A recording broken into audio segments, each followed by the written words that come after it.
చాలా మందికి తెలియదు, మనం చాలా చోట్ల వింటూ ఉంటాం. ఇప్పుడు నరసింహస్వామి మంత్రం ఉంది, నరసింహస్వామి అనుష్ఠుప్ మంత్రం ఉంది.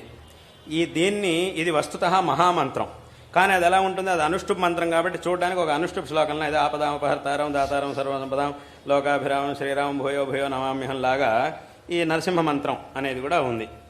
కాబట్టి చాలామంది ఏం చేస్తుంటారు అంటే ఈ నరసింహ మంత్రాన్ని ఒక శ్లోకంగా భావించేసి ఇది కూడా శ్లోకమే కదా, ఎలాగైతే మిగతా శ్లోకాలు చెప్పేస్తున్నామో ఈ శ్లోకాన్ని కూడా అలా చెప్పేసేయచ్చు అని చెప్పేస్తూ ఉంటారు. ఆ శ్లోకాన్ని అందరూ ఇది శ్లోకంగా భావించి చాలామంది చెప్పేస్తూ ఉంటారు. ఎక్కడ పడితే అక్కడ రాసేస్తూ ఉంటారు సంచుల మీద. నేను ఎక్కడ ఒకసారి చూస్తే ఏదో ఒక ఆయన సంచి మీద ఆ మంత్రం రాసింది. నేనేమిటో ఈ సంచి ఎక్కడ దొరికిందా నీకు, దీని మీద ఈ మంత్రం, ఇది మహామంత్రం, అది ఊరికే తీసుకునే మంత్రం కాదు, ఇలాంటి మంత్రాలతో ఆటలాడకూడదు, ఇదేమిటి సంచి మీద ఉందేమిటి. లేదు, నేను ఎక్కడికో గుడికి వెళ్ళానండి, నరసింహస్వామి గుడికి వెళ్తే అక్కడ ఏదో సేవ చేయిస్తే వాళ్ళు ఈ ప్రసాదం ఈ సంచిలో ఇచ్చారు, దాని మీద వేసి ఇచ్చారు అని చెప్పారు. అంటే ఇదంతా ఎందుకు జరుగుతుంది, వాళ్ళకి అది మంత్రం అనేటటువంటి జ్ఞానం లేక చూడడానికి అలా కనబడుతోంది అని చెప్పి ఇది కూడా శ్లోకమే కదా, మిగతా శ్లోకాల్లాగా ఇది కూడా శ్లోకమే కదా అని భావించేసి అలా చేస్తూ ఉంటారు.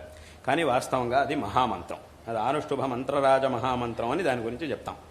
కాబట్టి అదొక మంత్రరాజం, అంటే మంత్రాల్లోనూ ఇంకా ఉత్కృష్టమైనటువంటి మంత్రం అది. అటువంటి మంత్రాల్ని అవి నామములుగానో అథవా శ్లోకములుగానో కనబడుతున్నా కూడా మంత్రశాస్త్రముల్లో దీన్ని మహామంత్రంగా మంత్రరాజంగా పరిగణించారు. కాబట్టి దాని ఉపదేశం తీసుకోవాలి అని అంటే మాత్రం ఖచ్చితంగా ప్రత్యక్షంగా గురుపదేశం తీసుకోవాల్సిందే. ఈ పంచాక్షరి